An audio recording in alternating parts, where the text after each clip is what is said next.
All right, when I saw the videos Ansley Brown, a young woman from Georgia, was posting to social media, I mean, it just broke my heart. Ansley, she's on a crusade to stop a massive data center, a project that is springing up in her community and communities across the country, from buying and then demolishing their homes, literally just tearing down their homes, and they have no choice. In Ansley's case, it's her childhood home her mother purchased back in 2003, and also her neighbors' houses. And this is allowed because of eminent domain, which allows the government to seize private property with compensation for the public good. And in cases like hers, power companies want to use the land their home is on for power lines to support a new data center. Here is a look at a little bit of what she posted. Look at this. Look at how close this is gonna run to her house, y'all. Her garden, her chickens, everything is going to be affected by this. She has beautiful, beautiful animals at this property that Georgia Power is threatening to take from her. As you can see here, these little guys are who Georgia Power is threatening. Cow pasture. They want a quarter of her cow pasture. It appears to me that Coweta County and Georgia Power think that American farmers aren't important. Georgia Power, you have enough. You don't need to take any more. Build where you already have. I'm out here on the power lines. Guess what I found?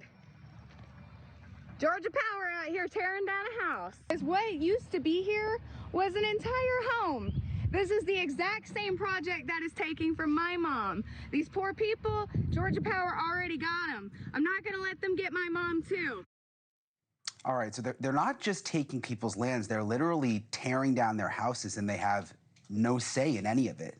Ansley Brown joins me live now. Ansley, it's nice to meet you. I started watching your videos on X over the weekend, and I couldn't believe it. I'm thinking, how could this really be happening to this many people? The woman, I saw the one, you were in her backyard, they were taking her swimming pool away. Other people are taking their homes. Have you heard anything new from Georgia Power? Any reaction to your videos? The biggest reaction to my videos from Georgia Power is that they are now saying that they have offered us 125% over market value. That is true. However, that is tied up in a 1099-S check. So that is not something that we can just roll over into a new home purchase without being penalized. And how does it work? I mean, do they just show up, like with your mom, do they just show up to the door and say, you got to be out by this date, start packing? Pretty much. They start slow. So it starts with land surveys, public meetings, whispers of what may or may not happen. And then it turns into, we're interested in your property. We want the entire thing. And this is what we're prepared to offer you. If you don't want to accept it, we can take you for condemnation. How many people is this impacting? This is impacting 330 property owners, 21 homes being completely demolished. But that number does not include the neighbors, everybody that has to look at this project, the entire subdivisions that will be affected by this project. Yeah, I saw in one of your videos, they don't have to tear down the home, but this woman, like the power lines are going to be like 12 feet from her bedroom window.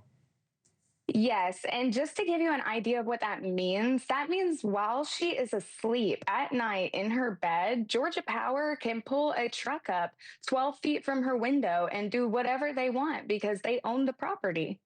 So is the data center going to be close, or is this just to get the power to the data center? Explain that part.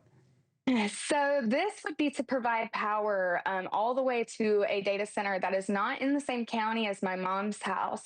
However, there are 3 other data centers that have already been approved by our county commissioners that will be flush with the Project Wansley transmission lines.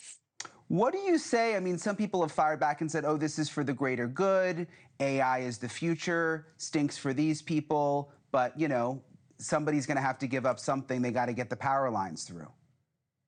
I recommend that you should offer up your own property, offer up your own home. If you believe that data centers and AI are the change, then why don't you be the change and let them take what you own?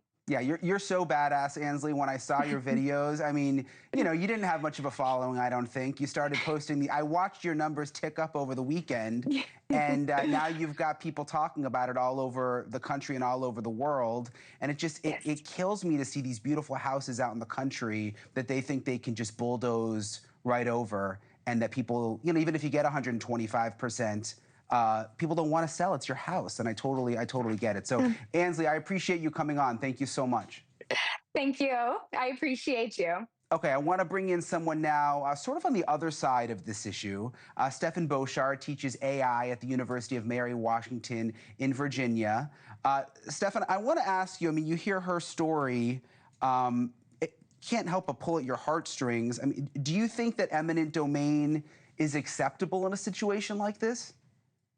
Well, you know, I mean, when I had the same reaction to her stories, you know, that you had. I watched them on Instagram and TikTok and some of the news interviews. And I think when you lose property, right, for eminent domain, whether somebody's taking your house because they want to build a road or a data center or even kind of a hospital, you're losing part of who you are, right? And I think that we need to be empathetic whenever we have these types of changes. You know, in terms of whether or not this should qualify for eminent domain. You know, I'm not an expert in eminent domain, but, you know, as a society, we've decided that when we need more power, whether it's to build a data center or because there's population growth in an area, that we can exercise eminent domain, then it does seem to be you know, an appropriate use of eminent domain. I am glad, you know, I don't understand the legal technicalities of when they can access the money. But one thing I do think is very important is when, you know, anything like this happens in a community with a data center, eminent domain is exercised. These companies, they do have a lot of resources. So let me ask you, because you understand the big picture here. Sorry to interrupt you, but you understand the big picture, and it's moving so fast with AI. And even when Trump was just in China,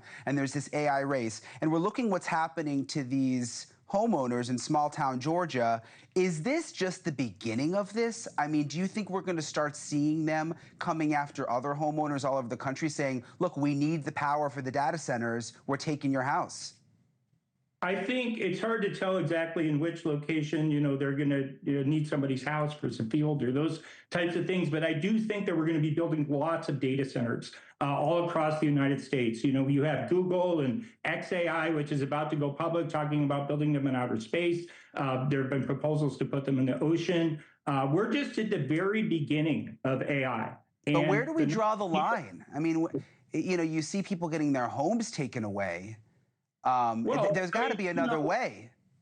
Well, ideally, and I don't know the configuration of the power plant and electricity situation in every particular locality, but I do think we need to find ways to build data centers in ways that are the least disruptive to communities. And when the data center companies come in and they build these data centers, they should compensate. They should be taxed at a very high rate. There should be environmental regulations that apply to these data centers. They should have to contribute to the communities, because many of these communities, you know, in a lot of rural areas, they were hollowed out by globalization. And we didn't do anything to compensate these communities. And these companies have resources, and they can contribute to the revitalization of these communities, because there are also people in these communities who will benefit from AI. And part of me thinks they should, you know, build these folks a mansion. They deserve it, but at the same time, they don't want to leave their house. That's their home where they've lived forever. Stefan, I appreciate you for coming on tonight. Thank you so much for your time.